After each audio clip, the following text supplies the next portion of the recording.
Olá, eu sou Carolina Kawamura Haddad, oncologista clínica da BP, a Beneficência Portuguesa, e eu estou aqui com a doutora Clarissa Baldotto, oncologista clínica da Redditor. Ambas somos membros também do Grupo Brasileiro de Oncologia Torácica e nós estamos na cobertura da Onconews na ESMO 2018. Clarissa, nós temos visto nas sessões várias atualizações e várias novidades em relação ao tratamento da doença inicial, do tratamento neoadjuvante. Você quer comentar um pouquinho do que foi destaque nessa ESMO? Pois é, Carol, esse ano eu considero que duas perguntas que são muito importantes foram abordadas na ESMO, todas a respeito de neoadjuvância.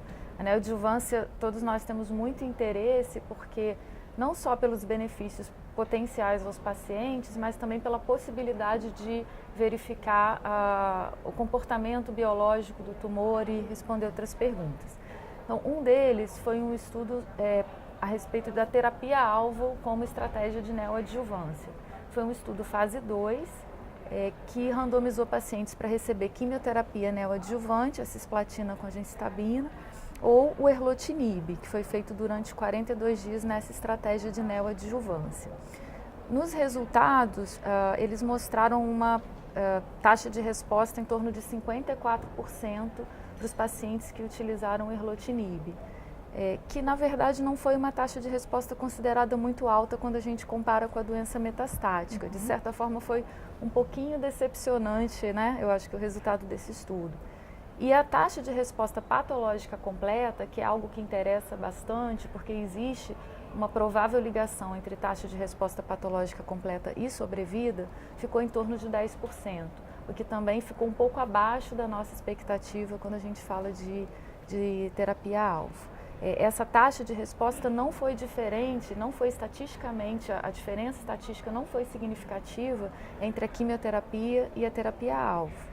Então, a impressão é que houve sim uma tendência, um benefício ali demonstrado com a terapia-alvo nos pacientes selecionados comparado com a químio, mas os resultados ainda ficaram abaixo da nossa expectativa.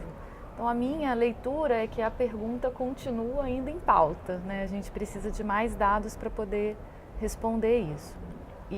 Então, acho que uma conclusão importante aí é que não muda ainda a nossa prática clínica. É um estudo fase 2 que continua mantendo a hipótese, será que a terapia-alvo vai ser boa na neoadjuvância melhor do que a quimioterapia?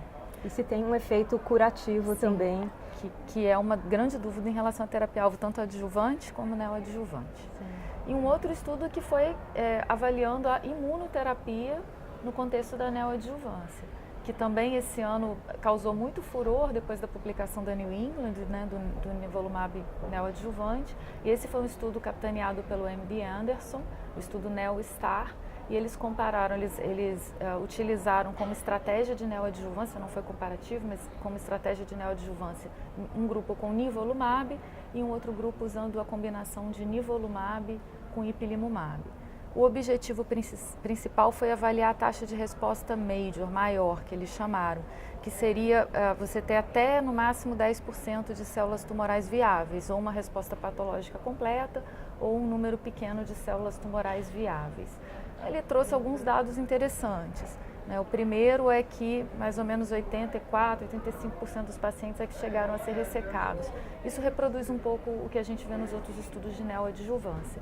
E em relação à taxa de resposta patológica maior, ficou em torno de 26%. Não chega aos níveis dos dados publicados na New England, no outro estudo, mas foi um número interessante. A toxicidade foi o que era dentro do esperado, teve uma morte por pneumonite, um paciente, mas não ficou muito fora do que a gente esperaria num contexto de utilização de inibidores de checkpoint. Então, ele mostrou, mais uma vez, continua a pergunta e a possibilidade de que sim, a imunoterapia pode se prestar à neoadjuvância, mas eu acho que da mesma forma que o outro estudo, não é um estudo que muda a nossa prática clínica. Nesse estudo, inclusive, foram incluídos pacientes com estadio bem inicial, né? De estadio 1A, inclusive, até estadio 3. Também foi um pouco diferente, né, dos outros estudos nesse sentido. Ele não incluiu somente aqueles pacientes que têm benefício de maior risco, na adjuvância de maior risco. Foi o que eles observaram.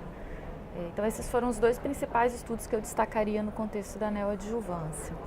Então, em resumo, nós temos tanto dados promissores para terapia-alvo como para imunoterapia, mas a gente ainda não deve aplicar isso no nosso dia a dia, fora do contexto de estudos clínicos, de pesquisa clínica. Sim, né? Isso ainda fica não o estímulo para que a gente inclua nossos pacientes nesses estudos. Ok. E um outro destaque da doença não metastática foi a reapresentação com novos dados do estudo PACIFIC, que foi o estudo que utilizou imunoterapia, o durvalumab, após quimio-rádio para os pacientes com doença irressecável, doença localmente avançada, câncer de pulmão não pequenas células. Então, o benefício é mantido, né, que a gente já conhece de sobrevida global, de sobrevida livre de progressão, mas o que foi interessante, eles apresentaram, e muito motivados por uma solicitação da EMEA, que é a Agência Regulatória Europeia, que solicitou uma análise baseada no perfil de expressão de PDL1. E os resultados apresentados mostraram que nos pacientes com PDL1 menor do que 1%, eles não conseguiram observar esse benefício. E o PDL1 continuou, parece que o PDL1 também é um marcador de magnitude de benefício nesses pacientes.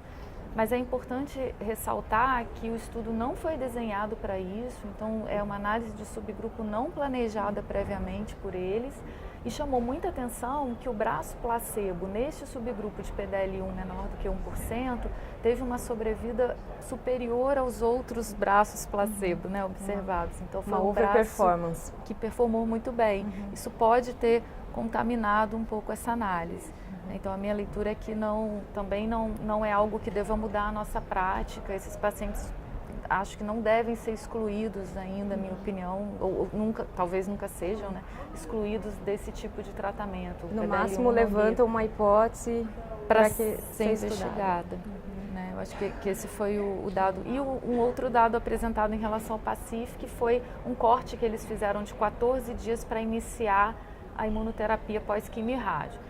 Compararam pacientes que iniciaram antes de 14 dias, bem precoce, com pacientes que iniciaram após 14 dias. Eles observaram que o benefício foi maior para os pacientes que iniciaram precocemente, todos tiveram benefício, mas os que iniciaram com menos de 14 dias, o benefício foi maior. Também, uma série de motivos podem explicar, né? O dado está lá, mas esses pacientes podem ter tido uma performance melhor durante a quimio-rádio, podem ter melhor prognóstico. Também não muda a prática, né? Ele só mostra pra gente que, se possível, idealmente começar tão logo a imunoterapia, não deixar para muito depois. Na sua opinião, então, é um marcador daquele paciente que terminou a quimio-radioterapia melhor e é um paciente selecionado que já tem um melhor prognóstico, ou você acha que também a gente deve reavaliar esses pacientes mais precocemente do que a gente costuma fazer? A gente não tem a resposta definitiva porque nós só temos o dado do tempo. Então, a minha opinião é que, se possível, avaliar mais precocemente e iniciar mais precocemente a imunoterapia. Mas é claro que, se o paciente não tiver performance ou por qualquer motivo não tiver conseguido fazer essa avaliação, ele pode começar a qualquer momento. O benefício é mantido, ele só é um pouco menor para os pacientes que começam depois. E sem também efeitos colaterais que preocupem em relação a iniciar precocemente a imunoterapia. Exatamente. Né, eles toleraram muito parecido com os outros pacientes, né? Não teve essa diferença. Tá certo. Então, essas foram as principais novidades da doença inicial e localmente avançada. Muito obrigada. Obrigada.